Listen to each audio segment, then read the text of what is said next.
det har jeg glædet mig til. Det har jeg glædet mig til. Fordi du tror, du selv er med? Ja, okay. Fuck, det er så unødvendigt, det der. Grænsen. Nå, anyways, apropos JK har mange penge. Velkommen tilbage til endnu en video, hvor vi i dag har JK FIFA med, Krause FIFA med og FIFA med. Velkommen til, gutter. Godt at se jer igen. Hvorfor er det, skal præsentere Skal det bare være introen hver gang, eller hvad? Altså. Vi er her hver gang, du må ikke sige det. Lad være med at afbryde mig. Han blev ved med at sige det, til vi en eller anden dag har opinion, men rent faktisk er sådan. I dag har vi også opinion. Shut up. Let's go. Så prøv at, i videoen i går, der var jeg næsten ikke med i autoen, fordi jeg simpelthen havde muted mig selv på det. Så quality content, folk de samler for. Let's go, der skal vi i gang. Nej, vent. Hvem tror jeg nummer 1? MrBeast. Kom, jeg har ikke engang fortalt, hvad vi skal se, Krause.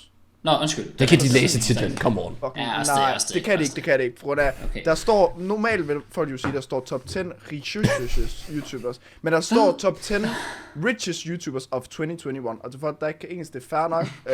Jeg er nok bedre end jeg til engelsk, men anyways. Håber jeg fandme ikke. Nej, det håber jeg virkelig heller ikke. Vi skal se de 10 rigeste YouTubers statistikmæssigt fra 2021. Ja, hvad vil du sige, Krause? Check the statistics. Nej, jeg vil bare sige, hvem tror jeg nummer 1? MrBeast. Det skal være MrBeast. Mit bud, det er Josefine Simone Dahl, hvis hun lavede en OnlyFans. Lad os komme i gang. Trykker afspil. Men det var top 10, ikke også? Dobrik or MrBeast, and it's pretty easy to understand why.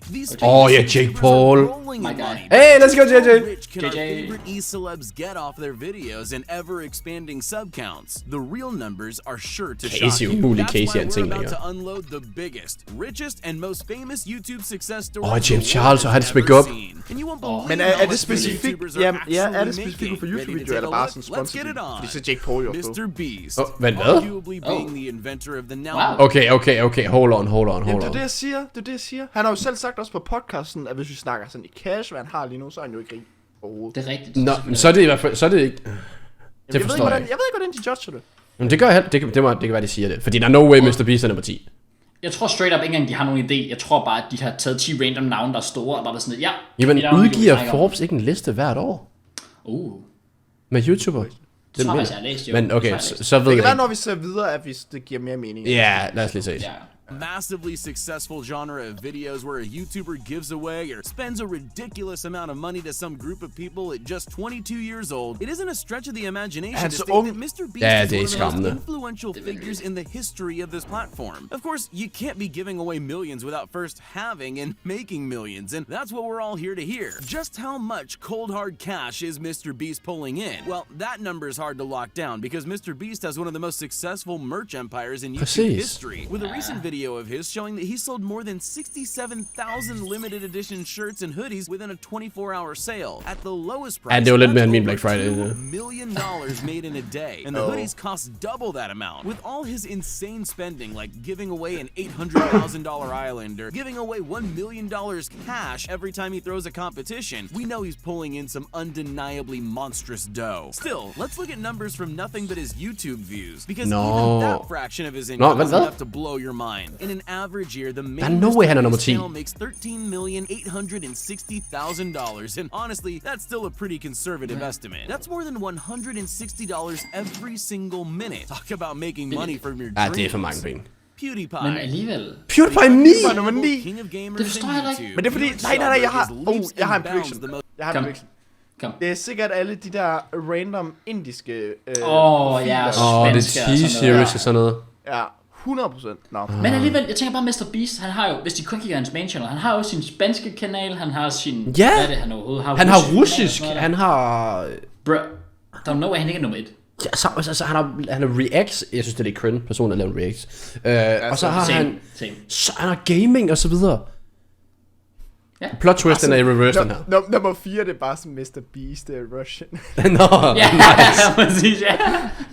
On the planet. With the incredibly long-lasting dynasty PewDiePie's built, it's no surprise that being the only person to ever gain more than 100 million subscribers is a very lucrative spot to be in. Aside from his personal brand and his ever-changing high-quality merch lineups, Felix drops a different video every single day, usually pulling in between 6 and 10 million views. Numbers like that are what let him go in both England and Japan, and keep updating his closet full of designer clothes. So what kind of numbers does a channel getting getting billions of views a year generate? Well, conservative estimates place PewDiePie's annual ad revenue above $12.2 million per year, while he isn't quite the type to flex. In a 2019 video where he analyzed guessing his net worth, he claimed that the numbers were still increased his net worth to 68 million. Very old data, isn't it? In the face of his incredible success, Felix remains a humble and relatable guy, and that's exactly what keeps us all coming back for more. David Dobrik, one of the most famous. Han har sgu da ikke tjent noget 2021. Han har været cancelled halvdelen af året. He's done incredibly well for himself at the young age of 24, with multiple channels, each boasting tens of millions of subscribers. It isn't hard to understand how David keeps surprising his friends with Teslas and Lamborghinis, on top of keeping a $120,000 Model X and a $240,000 Ferrari for his own enjoyment. I mean, you've got to have an appropriate couple of luxury vehicles when you're living it up on a $9.5 million mansion in the heart of Los Angeles. But how does David Dobrik get it all done? Well, with an average of nearly 4 million views on his channel per day, it's estimated that Dobrik's pulling in around $6.6 million a year from AdSense. Okay. Cap, fordi han har ikke tjent penge på YouTube i over 2 år. Det ved jeg så må der være ud fra statistikker jo. Ja, altså, hvis han havde haft AdSense, eller hvad fanden man kalder, eller sådan YouTube ikke havde copyright. Men stadig, hans video er 4 minutter lange. Altså, jeg caller stadig den her video bare bullshit, de har bare taget T-Rater navn. Det håber jeg ikke. Det må du ikke sige nu, Krause, midt i videoen. Nej, det er stadig sjovt. Merch sales make up a much larger chunk of his true income, so his channel's revenue is probably just going into a hefty retirement account for when his Tesla Model X can drive itself to a mansion on Mars, which I'm sure jeg tror ikke, han tjener på den. About along the way.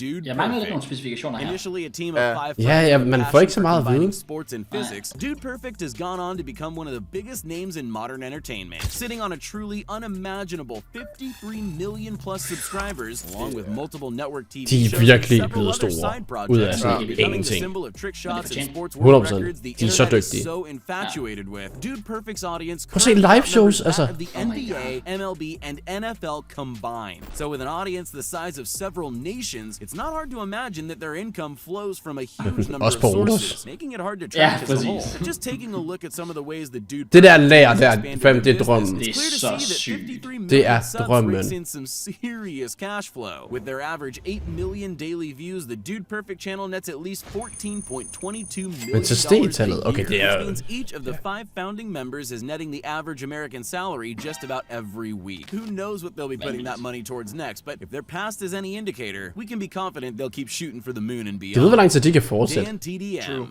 Minecraft is one of the biggest games on the planet, being the most watched game Men er han nummer 1? 2019 and being sold to Kunne Tommy være her på? $2.5 billion. Now the question is, who's Tommy har virkelig tjent Sky 2021. views that put Minecraft at the top of the YouTube most watched list? Well, chief among the thousands of Minecraft Let's Players is Dan TDM, the UK-based YouTuber who set the Guinness World Record for most views on a dedicated Minecraft channel with 7.9 billion at the time of the record, which has since been absolutely smashed. Currently standing at over 17 billion at the time of the recording. Minecraft, that's every single day and will likely only increase as Minecraft isn't showing any signs of slowing. But by just how many views is Dan breaking his own world record on the daily? Well, on average, Dan's channel gains 6.5 million views every single day, which makes Dan not just the biggest Minecraft YouTuber. Jeg har aldrig set ham før. Jeg ved, hvem han er. Jeg har aldrig set ham før. $17,000 a day or a whopping $6.1 million a year. And that's just from the views on his channel. Add to that his merch lines, brand deals, and live shows, and Dan TDM has mined some serious diamonds. Han sulter ikke. A YouTuber made famous from his beloved video game Let's Plays and popular titles like GTA and the smash hit Fortnite. Jelly's excitable, relatable personality and love for gaming rocketed him to be a YouTube phenomenon with almost 20 million subscribers. Through his popularity since starting his channel in 2014, Jelly scored a lucrative sponsorship deal with G Fuel, the gaming energy drink famously associated with PewDiePie himself. And to be signing the biggest YouTuber on the platform, you know this company isn't offering small potatoes to the gamers it signs. Of course, sponsorship numbers are kept private, so while we can't know exactly what Jelly is raking in from his entire career, a recent estimate placed his net worth around $25 million. But with our secret knowledge of the algorithm, let's see just how accurate those numbers really are. With the constant flow of gaming videos on Jelly's channel, he reliably gets about 10 million views a day, which adds up to, on the low end, about $18 million from ads alone. Markiplier.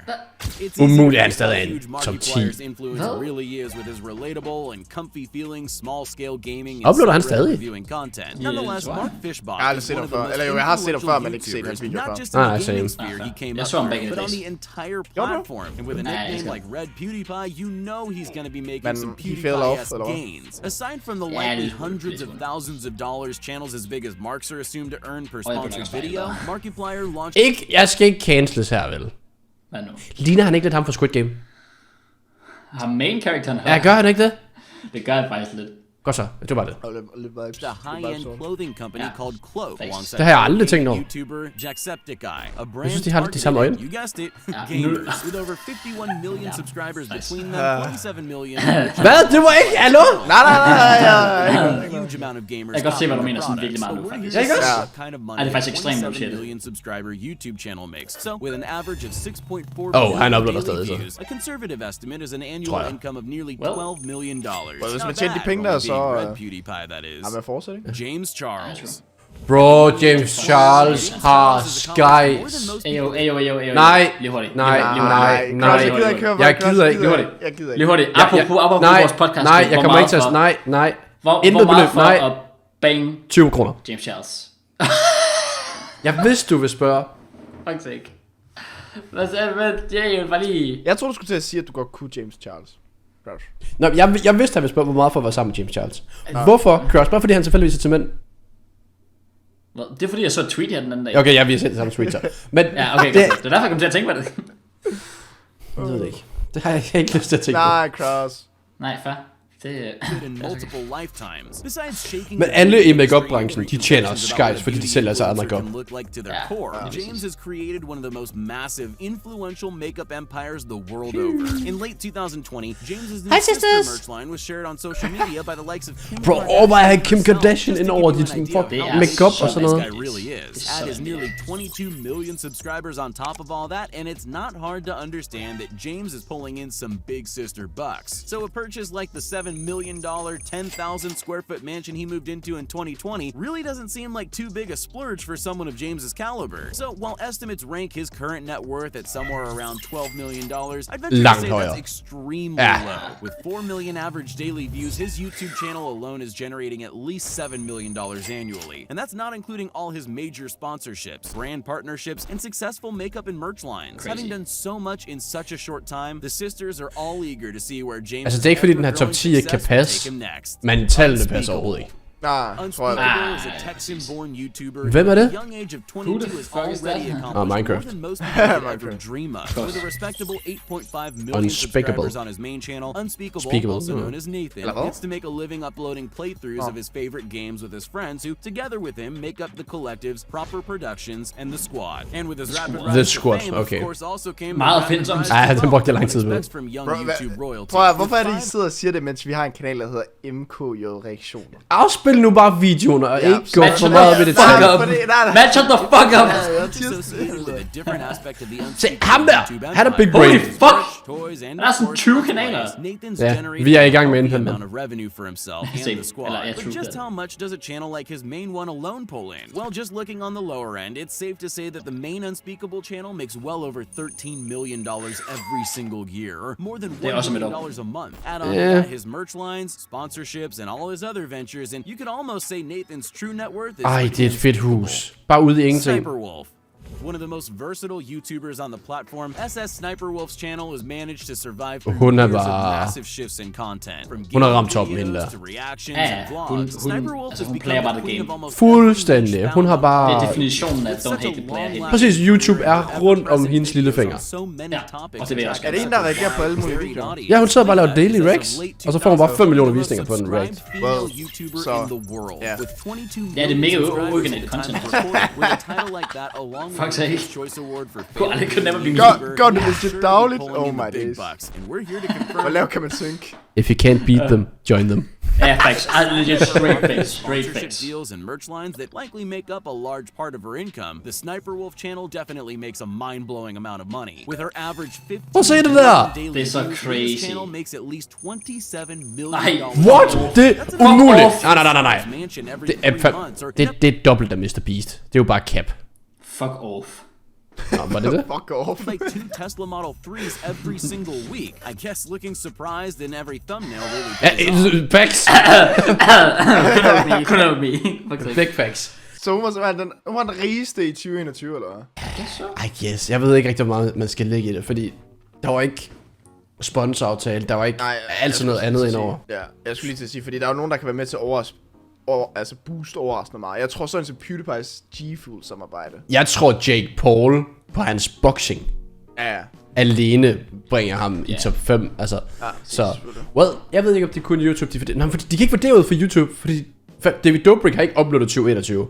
Og han har ikke tjent penge på YouTube i flere år. Så skal de have lavet research på, hvad alle AdSense er på de forskellige Ja, præcis, men det er måske også svært. Anyways, den her video var... God video, mand! Lige så lort som JK's video er normalt, så godt I er over på en kanal, hvor vi er 3 sammen.